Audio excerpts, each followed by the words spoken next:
Navigating merger filing requirements for M&A projects in Vietnam demands a clear understanding of local competition regulations and practical nuances. Drawing from recent experiences, here are some key notes to consider. 1. Determining whether merger filing is required under Vietnamese competition laws. A transaction is subject to merger filing if 1. It qualifies as an economic concentration, e.g. an acquisition of over 50% of charter capital of a target company, and 2. Meets any notification thresholds, e.g. total asset value of seller group exceeding VND 3 trillion. Practical observations. 1. The request for initial evaluation of merger filing should be included in the legal due diligence scope to ensure it becomes a condition precedent, CP, of the deal. 2. Acquisitions involving multiple entities under a single group with assets exceeding the threshold are subject to filing. Although the law is unclear on whether filings for multiple transactions can be combined, the combination in one application is acceptable. 2. Filing obligations. Merger filing is a joint obligation of all parties to the transaction: sellers, buyers, and targets, ensuring clearance is obtained before executing the economic concentration.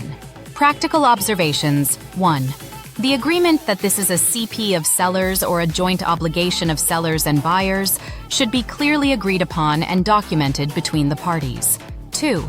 The initial notification forms are often jointly signed by sellers, buyers, and targets, and the supplementary documents are signed by the advisor with the POA. 3. Key documents and submission. The Vietnam Competition Commission, VCC, mandates obtaining merger clearance before proceeding with the economic concentration, which can be interpreted as before signing definitive agreements. Essential documents include 1. Notification forms. 2. Draft SPA, term sheet, or MOU. 3. Certificates of incorporation and audited financials, last 2 years. 4. Lists of subsidiaries, affiliates, and product details. 5. Market share and competition impact assessment reports.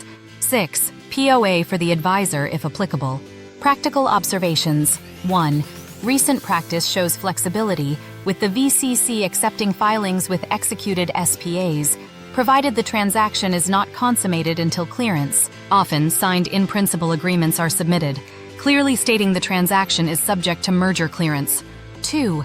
Legalization and Vietnamese translation of offshore parties' documents may delay timelines. 3.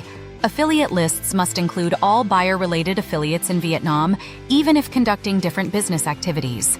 4. Parties can request confidentiality for specific documents via a letter submitted with the application. 5. The merger filing process often runs parallel to the M&A approval process. However, to avoid gun jumping, the M&A approval application should follow merger filing submission. 4. Phased review process and results. The review process involves 1.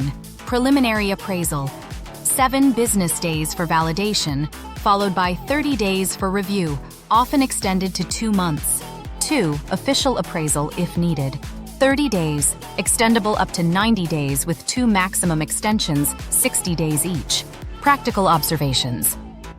By law, a transaction is cleared if no written objection is issued by the competition authority. However, the VCC consistently issues formal written clearances.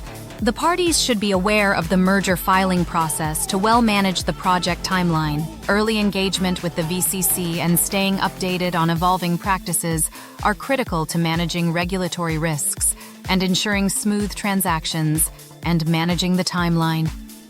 Disclaimer: the views and experiences shared in this video are my personal insights relating to purely legal issues and do not reflect nor represent the opinions or official stance of my current or previous employers.